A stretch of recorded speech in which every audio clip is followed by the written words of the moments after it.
revulsion at the war on Ukraine.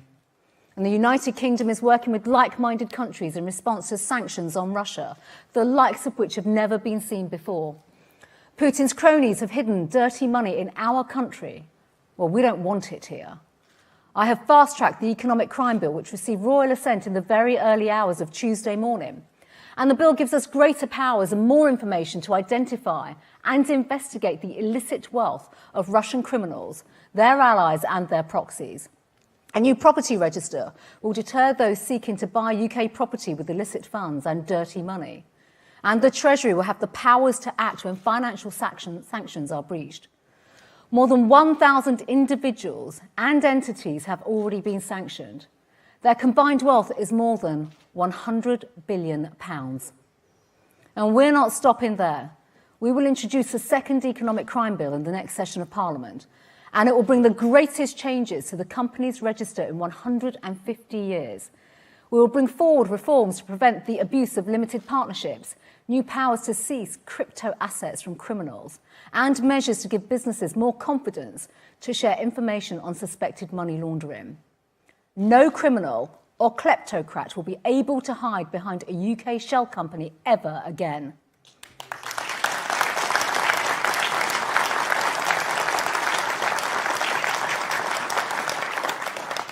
A new countering kleptocracy cell within the National Crime Agency will target sanctions, evasion, and corrupt Russian assets hidden in the United Kingdom. And will work with other countries to ensure that there is nowhere else for Russian dirty money to hide.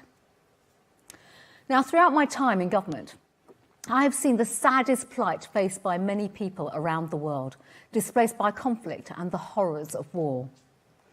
They include Syrian refugees in Jordan and Lebanon, Yemeni and Iraqi refugees across Europe, and people we have welcomed to the United Kingdom, including families from Afghanistan. The UN estimates that 3 million refugees have been forced to flee the conflict in Ukraine. Most of them naturally want to stay as close to their homes as possible, in safe countries near Ukraine. And that is why we are doing everything to help the refugees in neighbouring countries, as I saw in Poland. The Polish government requested concrete and practical help rather than interference, and that is exactly what we are giving.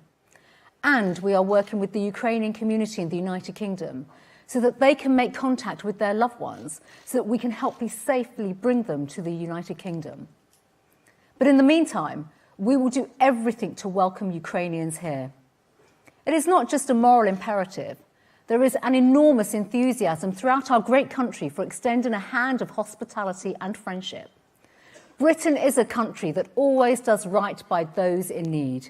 We have a long, proud history of offering sanctuary.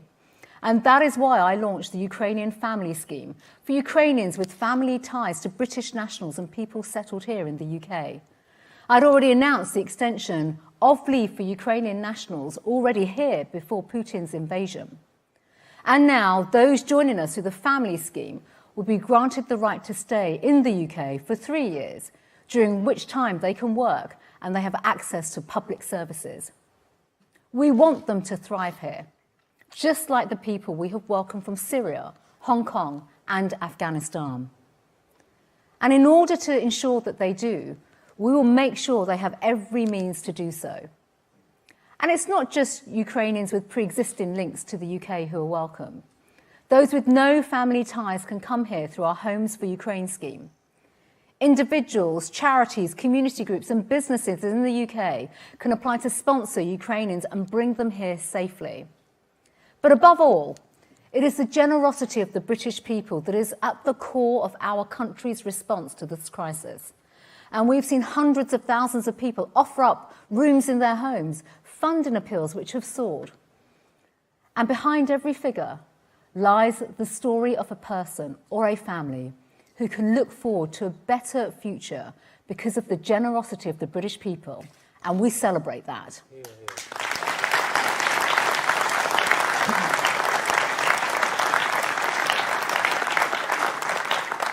But friends, it will not have escaped your notice that our opponents claim we do not care about the needy and the vulnerable.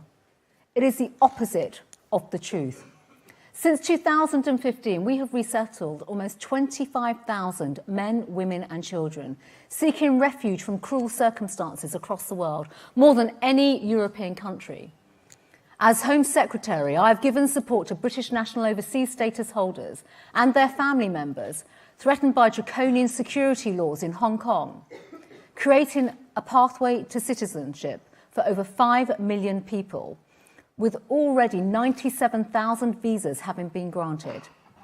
And last summer, we led the largest evacuation since Dunkirk in Afghanistan.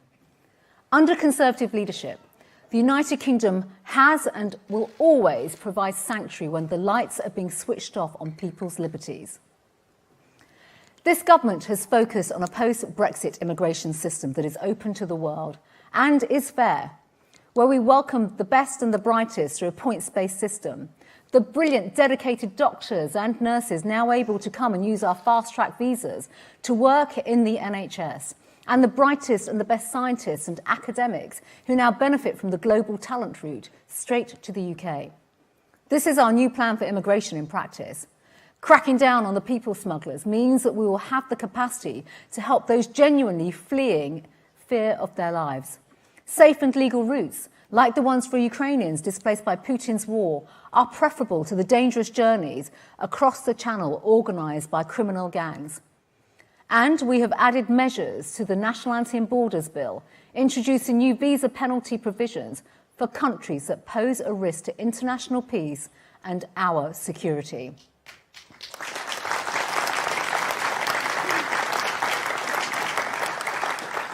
Accommodation and other resources are not unlimited. We will be less able to help those in most need if we do not control our borders. And all states have a responsibility to have planned and controlled migration and asylum. And to sustain them, that system, all of it, it has to be a fair one. And this government promised to regain sovereignty, and we have made immigration and asylum policy a priority. Which is why what is happening in the Channel with small boats is unsafe, unfair and unacceptable.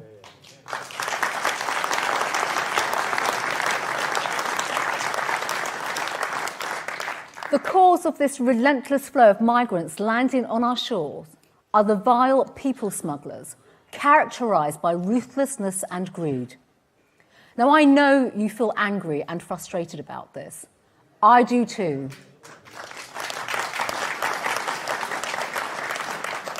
This is not a challenge unique to the UK, but now we have left the EU, global Britain has a responsibility to act and address the problems that for too long have been neglected. So you rightly ask, what am I doing to change things? At the heart of our new plan for immigration is a simple principle: fairness. Access to the UK's asylum system should be based on need and not on the ability to pay people smugglers. If you enter the UK illegally via a safe country in which you could have claimed asylum, you are not seeking refuge from imminent peril, but you are picking the UK as a preferred destination. The present maximum sentence for people smugglers is 15 years.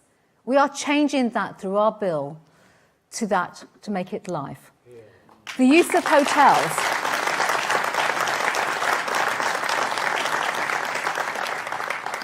The use of hotels to accommodate arrivals will end, and we will bring forward plans to expand the government's asylum estate to accommodate and process asylum seekers, including for return to a safe country.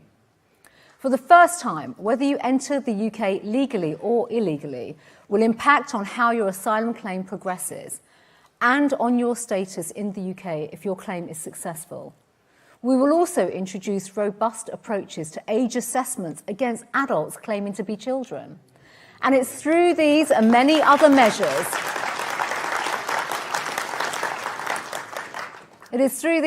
my friend, in the Nationality and Borders Bill, which will return to Parliament next Tuesday, that we will bring lasting changes to this broken system, which is currently the right thing to do, because what we must do is be fair to those who need our support and firm on those who abuse our laws.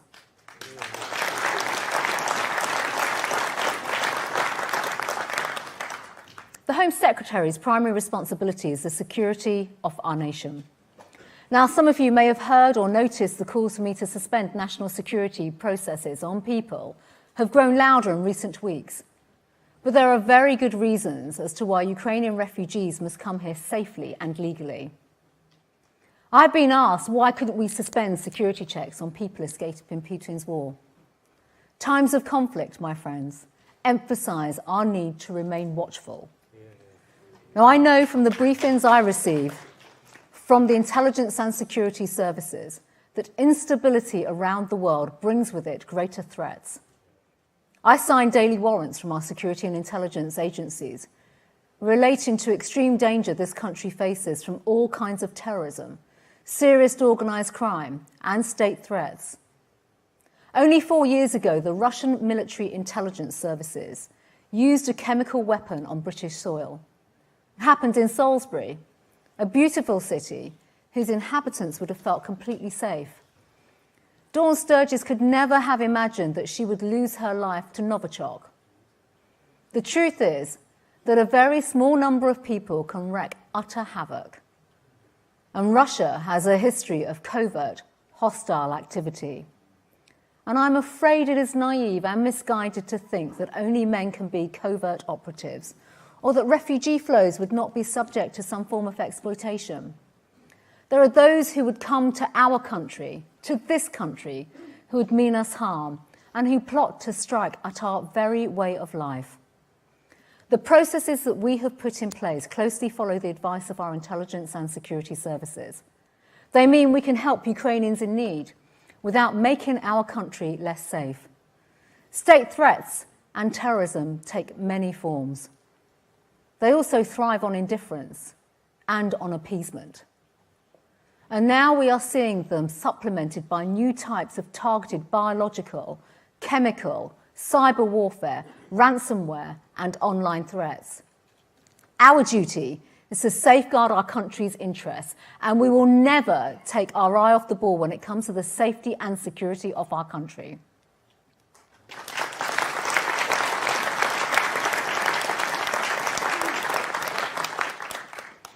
Rightly, our focus is on the current crisis in Ukraine. However, at home, we continue to deliver on the people's priorities, for which many of you, my friends, campaigned so hard on in 2019. The safety and security of our communities and citizens is paramount. Crime has unspeakable consequences on those whose lives are scarred by appalling acts of crime, abuse and violence. Our approach to crime will always be based upon seeking justice for victims, but also ensuring that perpetrators are subject to the full force of the law. Since we met in Manchester, we have continued to back our police with funding, resources, and importantly, the laws they need to keep our country safe. Through our Beating Crime plan, we are well over halfway our target of recruiting 20,000 police officers. We are pursuing the appalling scourge of drugs, and our actions on targeting county lines and the drug gangs are working as law enforcement go after the kingpins behind the deadly supply lines. To cut crime, we must cut down on drug use, which is why we have expanded support for drug testing on arrest. Illegal drugs are responsible for murders, serious violence, and neighbourhood crimes. And we will continue to reform police accountability, performance and transparency to ensure that their focus is that of the British people, which is to prevent and to cut crime.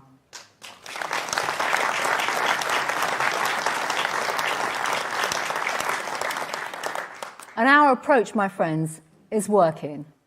Our approach is that of cutting crimes, including theft, burglary and knife crime, all of which are down.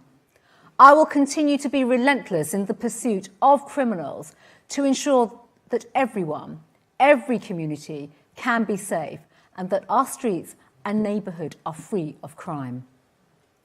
Friends, I began my remarks by sharing with you what I saw 2 weeks ago in Poland. What I saw there, through the acts of kindness and care, were the very universal values which we as Conservatives hold dear to our hearts. The preciousness of freedom, safety and security, which unite and bring us together. We value the enormous benefits of living in a free and safe society, and we must always be resolute in our determination to safeguard them.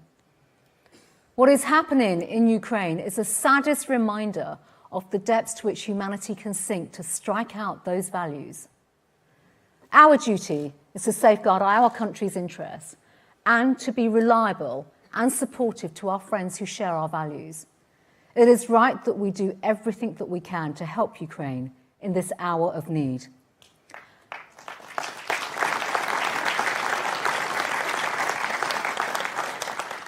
And my friends, it's not just for their peace, freedom and security, but for the very values and the freedoms we all cherish and live our lives by. Thank you. Thanks very much.